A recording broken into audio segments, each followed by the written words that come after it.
Hey y'all, and welcome to Monner's Market, and welcome to my Shabby Chic Rustic Farmhouse video. I am so stoked about this video today because I am going back to what I love doing the most, and that is working with wood and doing this shabby chic sort of rustic farmhouse feel. It's who I am, it's what I love, it fits my decor in my home, and I'm just happy doing it. So let's get into DIY number one, and I'll show you what I've created for you today. So I started off by going to Hobby Lobby and going down their wood aisle. Now, I was excited to go to this Hobby Lobby because it was one that's kind of sort of in my area, but not really. It's about an hour and a half away, and I had never been to this one before, and I know they basically all have the same things, but this one definitely had a larger variety of this particular section that I'm showing you right now. So I went through and I picked out 3 different things that I knew I wanted to work on for you today.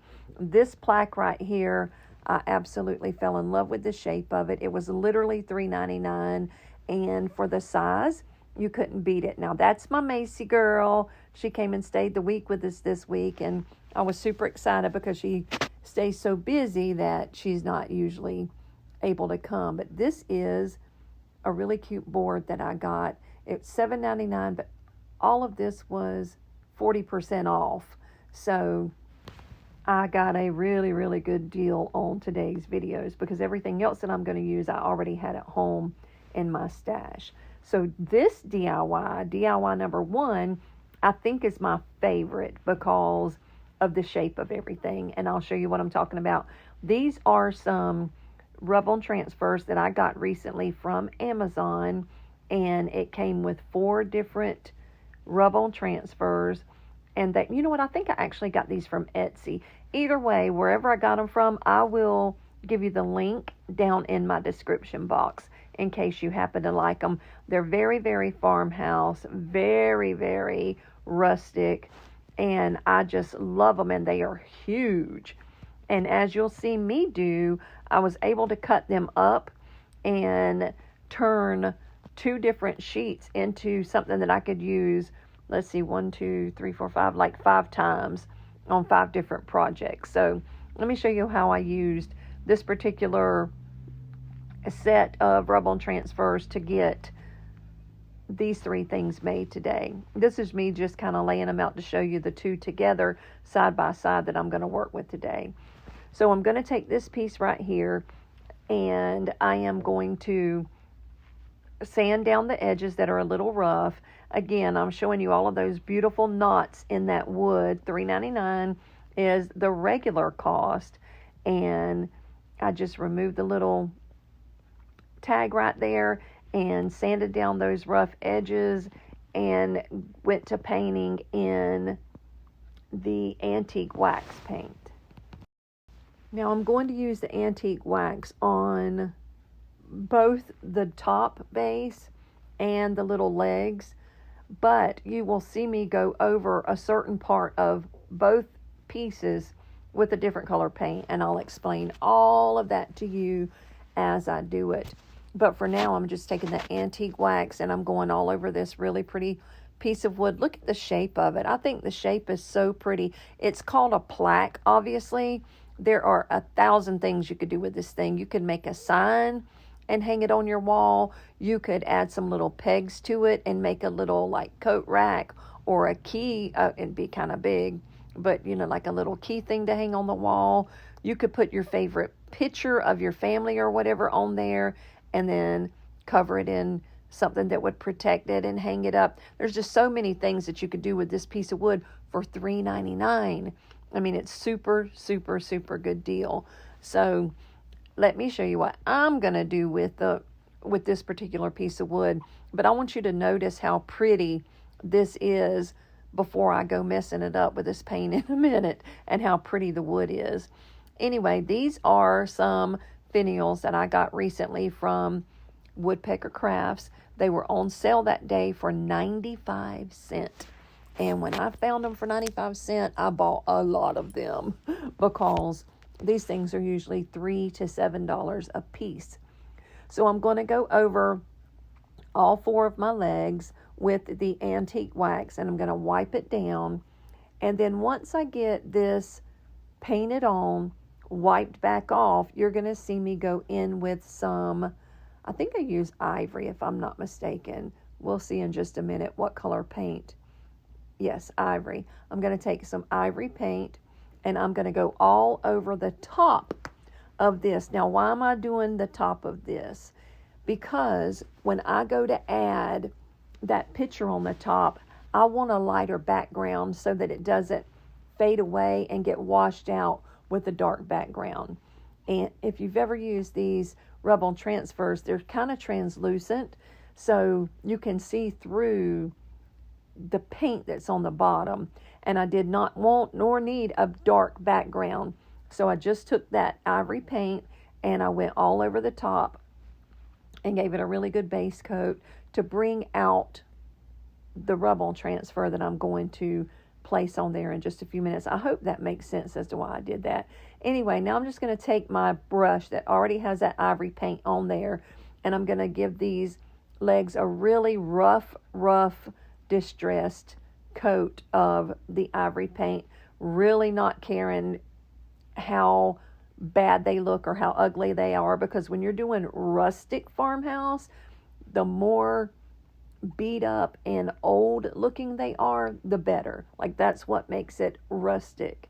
So I'm going to distress coat these legs, and now I'm going to move on to my little transfer here. Now, the pieces that I'm cutting off the top and the bottom, I am not going to throw away, because there are so many things that I can do with those and so many other things that I can use them on. Now, if you'll notice, this transfer doesn't cover the whole thing, and you see all that other stuff peeking through. That's fine.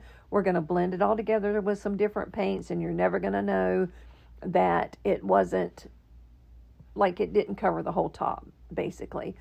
Now, I wish I would have paid better attention when I was cutting this, because I ended up getting that stuff on my hands, and I'm telling you, because it's rub-on transfer, whatever it touches, it sticks to. So I had to end up going and washing my hands and getting all of it off of my hands, but it stuck really well. And as you see, it went on so smooth and so doggone easy that it wasn't, like, it was so effortless. Now, this is a color Sandstone by Waverly, and it was about as close as I could get to the base of this picture, but it was still a little too light. So what I ended up doing is taking some of that Sandstone and mixing it with some of the antique wax and some of the Ivory, until I just kept blending and blending and blending and blending until it just was pleasing to the eye, and I thought it looked like it all come together, and it sort of masked and hid the spots that didn't get any coverage from the actual rub-on transfer. And I would love to hear what you think down in the comment section below about how well or how not so well I covered those edges whenever you get to see it when it's finished. But I thought it turned out pretty cute. And because we're doing that rustic farmhouse theme and that rustic farmhouse feel, you know, it doesn't need to be perfect. I don't want it to be perfect, because the more imperfect it is, the more rustic it is. So anyway, now I'm just going to glue with some wood hot glue sticks, glue my legs down, because if you use that wood glue, I'm telling you, you will get such a better hold, and it will last a long time. Now, once I put the wood glue on there, I do press it down for a few seconds really hard, and then I'm done with this, and I want you to, oh no, you know what? Let me go back. I'm about to miss a step.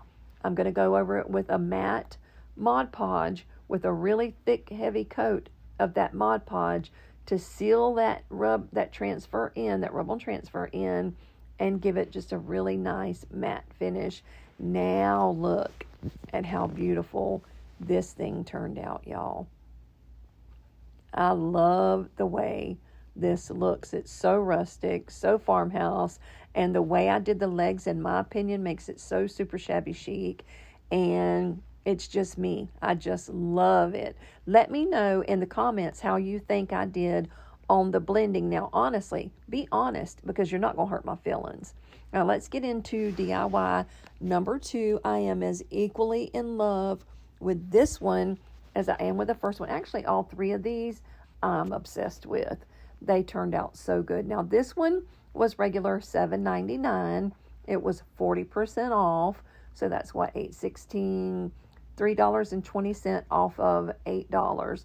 So you do the math there, because numbers always mess me up. But anyway, I am removing the sticker, and I'm going to sand down any rough spots that may be on the edge. I'm going to go in with the antique wax. I am going to paint it on, and then I'm going to wipe it back off. And usually when I do a video, very seldom do I not do what I'm doing right now, and that is make sort of a theme for my vignette at the end. I want all of my stuff in my videos to match and all coordinate together for a couple reasons. It just makes a better video, in my opinion, and it goes in my house better. So, I mean, why would I go using some funky colors that aren't in my house? Sometimes I will do that. Sometimes I'll go outside my comfort zone and use some far out something, and then I'll end up giving it away.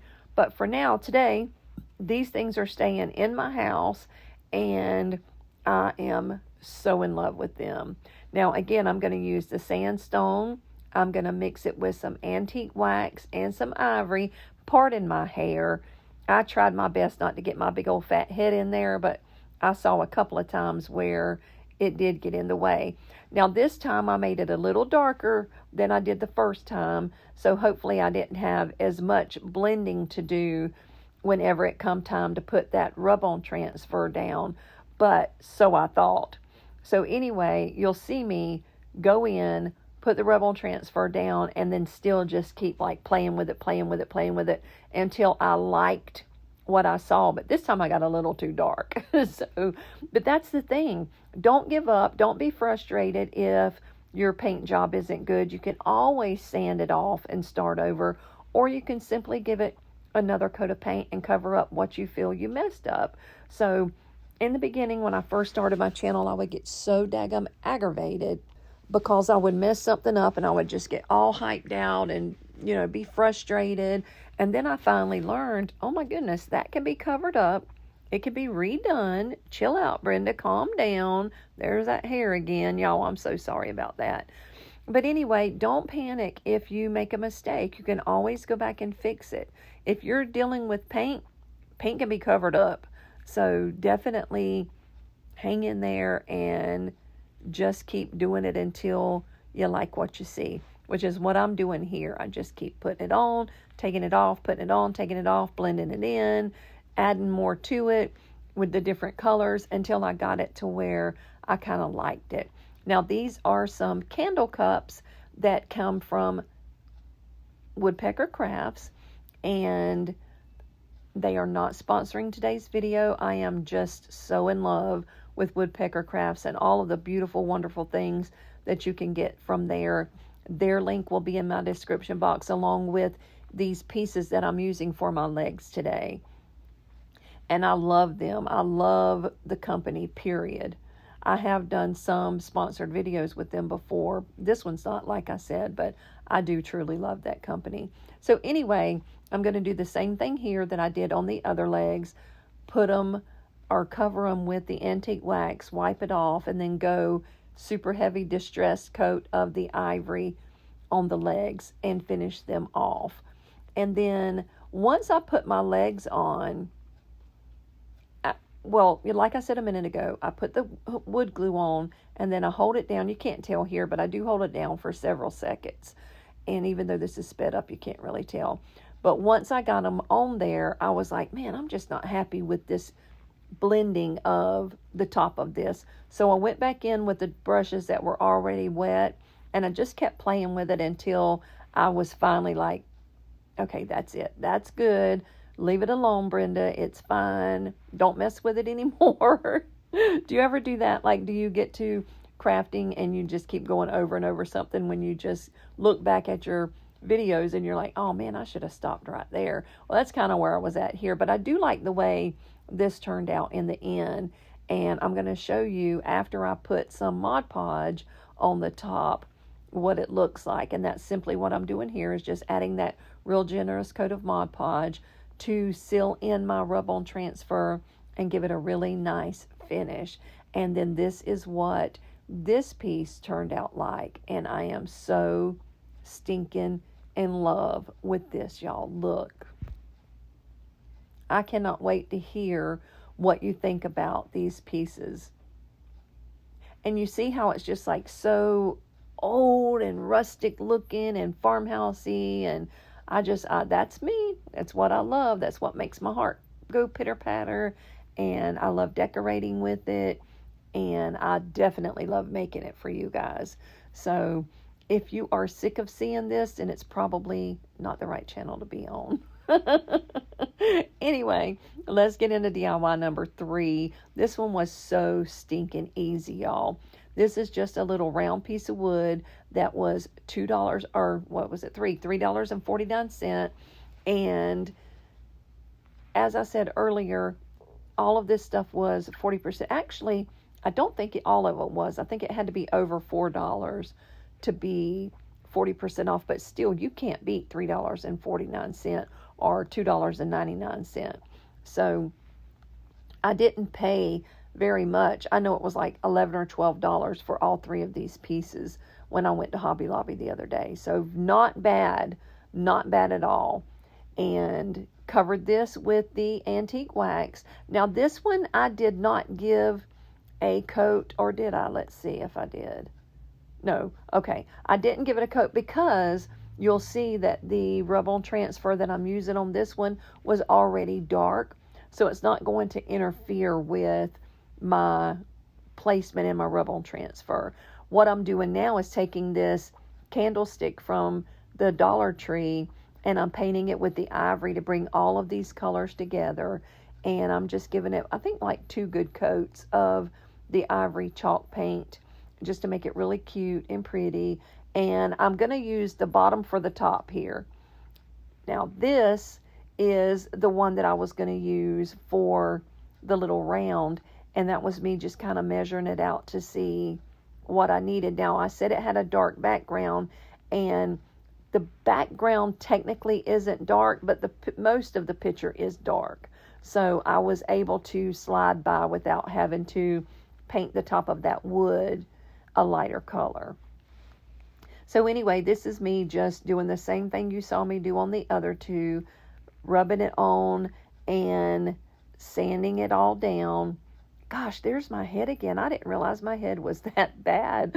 Now I'm going to take some Mod Podge. Again, really heavy, healthy coat. Not too heavy because you don't want it to be like runny or thick in any spots. You want it super smooth and even. And once it dries really clear, and it has this beautiful matte finish. This particular one does anyway. You can get it in several different finishes, whatever you like.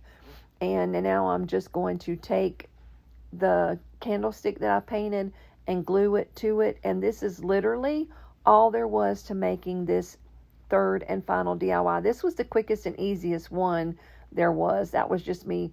I didn't have my measuring tape, so I just used that paintbrush to sort of go, like use a guide to see if I had it straight on there. And I had it good enough. But look at how cute this little pedestal stand turned out. I love the cow. I love the pictures. I love the ease of these rub-on transfers. Look at how rustic and beautiful. Oh my gosh, like I said, I'm just obsessed with these. And then look how cute that little candlestick turned out on the bottom. For $1.25, you can't beat it. And I have a ton of those outside in my crafting room because when I find them, I buy all I see. So now let me show you my final reveal. This is what they all look like together without anything on top of them. And I love the way they turned out. And then I'm going to show you what they look like, kind of, just staged for you with a few little things on top of them. And now I'm just going to show you how they turned out in the end. But let me know down in the comments, how do you feel about today's video? Are you glad that I kind of went back to what I love doing the most? Maybe you can hear it in my voice. Maybe you can see it in my projects today. But this is my happy place. This is what I love doing. And when I finished it, it was so much better in person than I had it pictured in my head. And I was just super excited to bring it to you in today's video. And again, today's video is not sponsored by anybody. Now listen, I don't mind getting free things. And when these companies sponsor you, you get free things. And I don't mind that. But sometimes they will send you things that you're not really going to use a whole lot. But this video today is all me. It's what I like doing. It's what I love. I love the way they all turned out. I can't wait to read in the comments what you think about them. And I am so thankful that you came today. Today happens to be my baby girl Sarah's birthday. And oh my goodness, how old is she today? Oh, I'm in trouble. Probably 37, I think. She turns 37 today. So happy birthday, Leaner. Her name is Sarah, but her nickname's Leaner. We've always called her Leaner. But I have a video. If for some reason today is the first time you've ever run across my channel, welcome to Monner's Market. My name is Brenda, but my sweet grandbabies call me Monner. And I have a video every Tuesday at 8 p.m. Eastern Standard Time. So come back. And if you are new to my channel, reach over and hit that subscribe button and click the bell, click on all, and YouTube should let you know every time I download something new. If you are watching me and you're a regular and you have not subscribed, reach over and click that red button. It's free. It doesn't cost you a dime. And if you don't want a bunch of notifications, just don't hit the bell. You know what I mean? Like, that's super easy. But anyway, I'm going to hush my yapping for now. I will see you next Tuesday at 8 p.m. to all of my wonderful people in my live chat. We do a live chat every premiere, and we have the best time chatting in there. Hey, I hope everybody's doing good. Thanks for coming back again this week. I will see you all next week. Thanks for coming. Thanks for... Oh, well, that came out of nowhere. Thanks for watching. Be blessed. Bye now. No, I am not going to go back and redo this entire voiceover over one little sneeze, so I apologize for that sneeze. Bye now.